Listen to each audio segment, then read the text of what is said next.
Generators. Love being a generator. Cannot lie. It is quite enjoyable to have that consistent sacral energy. However, doesn't necessarily mean I'm full of energy all the time. But you can tell right now my excitement is here. We're ready. We're revved up. We're like, let's go. That's what it means when your sacral is activated, when you are lit up, when you are excited by something. You don't have to be that way all the time. So when you first read about generator stuff, it can be like, wait, what? That's not me. So just take a beat, we'll dive in. For the purposes of this video, when I say generators, I also mean manifesting generators. Yes, you're different, and yes, the generators and manifesting generators are nuanced. And as you get further into your chart, you should differentiate between the two. But in terms of this video, I'm really breaking down your aura and your signature. So it's the experience that you're having based on your body graph.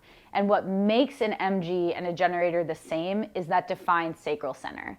So in terms of this video, every time I say generators, put the word manifesting in front of it if you're an MG. Just trust that I'm covering things in a way that you're getting the information you need for this topic. So the generator aura is magnetic, which is so awesome because essentially that means that you are literally, no matter what you're doing, at all times, magnetizing towards you what you need. That should be like immediately a sigh of relief because you don't have to do, I'm going to take that back. I was going to say you don't have to do anything, but you don't have to do too much. All you need to do is be yourself and wait for the opportunity to respond. But let's unpack that. So as a generator, you're magnetic. And what that really means is that other people are coming towards you, things, opportunities, you're bumping into places, things, people, all these different things that you need to experience. Your body is bringing you towards that. What it means to have a magnetic aura is that you don't need to do anything to activate it. It's literally your presence. It is what your body is in the room. So when you're at a party or when you're at some sort of social gathering, in some way, if you were really patient, if you just waited, you walked in and let somebody come to you, someone would. Pretty quickly too. And that is the generator magnetic aura. It's trusting that things are going to come to you without feeling like you need to go initiate it. So we may feel this pressure, like when you walk into a social setting, like, well, I have to go talk to people or else no one's going to talk to me. But really, if you waited a hot second, the right person that you're meant to talk to in that room, in that moment, will come to you. They'll be magnetized by you. It's all this underlying energetic that's happening. You don't really need to consciously understand exactly what's going on, but if you trust that you have this magnetic aura, you're taking the pressure off of needing to go do and be the initiator, the one that's going to create and make things happen. That's really how a lot of us can be conditioned throughout life, where we feel like, if I don't go out and do it, nothing's going to happen. That's really the age-old tale that's been told to generators and manifesting generators forever, and it's just not true. If we wait and we're patient, then the things we need to experience will come towards us. And when we're patient, the more correct opportunities come towards us. When we're initiating and charging towards something, it's usually not an opportunity that totally serves us in every way. However, if you engaged and that's the path you went down, it serves a purpose, it'll teach you a lesson, there's no need to worry about that. The generator strategy is to respond, which goes hand in hand with having a magnetic aura. If you're pulling things towards you, then you're responding to the things that are in front of you. Again, where this can get a little complicated is when you're conditioned or told that you need to go out and do something. If you feel that pressure to initiate, to make things happen, then you're not waiting to respond. You're not letting things come to you. So there's a delicate dance there of really making sure that when you're taking action, you're feeling like your authority told you to move towards that. Generators and manifesting generators can only have two different authorities, either the emotional solar plexus or the sacral center. One of those two centers is your authority. But either way, no matter what, your body is always talking to you. So what's really important is that you start to differentiate between what feels expansive in your body and what feels contractive in your body. A really good way to learn this would be go do an activity that you already know you love. If you go do that and monitor how your body feels while you're doing that, you can start to kind of sense, okay, this is expansion, this is excitement, this is joy. Or I don't know, maybe you go and do that activity and you realize for the first time, like, shoot, maybe I don't actually like this activity. I feel really dense and heavy. Whatever it is, it's an experiment in starting to see how does your body communicate to you that you're enjoying something or that you're not enjoying something.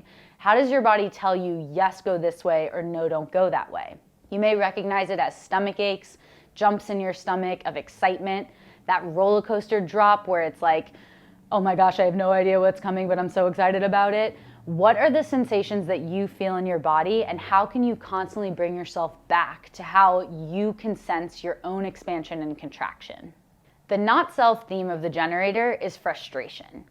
Boy, does frustration feel so familiar to a generator. That is really the way that you know that something's not right. Something needs to be tweaked, needs to be reevaluated, needs to be shifted or pivoted in some way, shape, or form. When you feel extremely frustrated, there's probably a couple of layers there. Maybe it's not the right situation, not the right person that you should be having that conversation with. Maybe it's not the right career, whatever thing it is. But you need to allow frustration to be a signal, to be information rather than just a feeling that you're experiencing. As a generator, when you feel frustration, you're being told, pay attention. Pay attention to what's going on around you. It's a way that your soul is communicating through your body, through your emotional experience. And it's your job to really take that wisdom and to integrate it, to do something about it. So then you can start to ask yourself, what about this experience is frustrating? What makes me frustrated right now? How is this coming up? How am I experiencing that? Let your body start to guide you. Do you want to go on a walk right now? Do you want to go release things? The self theme for a generator is satisfaction. Satisfaction can seriously just feel like that feeling of like, oh, nailed it. It's when you know you did really well, or when you just like complete a project and literally can't even describe the success that you feel. Satisfaction can be super subtle and it can be really big. You can find satisfaction in the little things every day, like making yourself coffee or making yourself breakfast. Or you can find it in the bigger things, like investing in something or indulging in something that you really love. Finding little moments of satisfaction is how you can really get to know that difference between the guideposts of frustration and satisfaction. What do I feel like when I'm most aligned to myself, and what do I feel like when I'm most out of alignment with myself? These two feelings and experiences are really your guardrails to stay inside the window of being your authentic self. When you're feeling super frustrated, you're being pulled out of who you authentically are. And when you're feeling satisfied, you know you're on your path. So how can you allow those two feelings to really keep you within your natural self?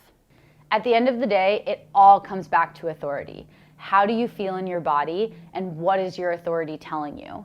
If you have emotional authority, you need to give yourself time. When you first learn about this, it can probably be something that you pretty easily are like, yeah, whatever, sure, I need to give myself time. But I really mean it. Watch and experiment what it's like for you when somebody asks you something, when somebody gives you an opportunity, and you know you want to respond right away. It feels exciting, it feels good, you just want to say yes. Watch what happens if you force yourself to sleep on it. If you make yourself just have that moment of, okay, I'm going to experiment with this idea of emotional authority. You sleep on it and you wake up the next morning and you're still ready to say yes. You're going to feel even more confident in your yes and even more clear about it. You really want to give yourself that time to have that experiment where you let yourself really try, what does it look like for me to ride that emotional wave? You're gaining wisdom at every phase of your emotional process, and so you really want to let yourself use that wisdom to inform your decision making. When you're sacral authority, trust what your body says in the moment. And if you don't trust it in the moment, wait a moment and ask again. Your body will keep talking to you and keep telling you, and you can really trust what you're experiencing. If you're feeling intense emotions, you likely need to shift your environment, change things up so that you can clear your emotional space, because your body is meant to make a decision without any interference. So what is it guiding you towards? What is it saying? How can you tap back into what feels expansive and what feels contractive and come back to your authority?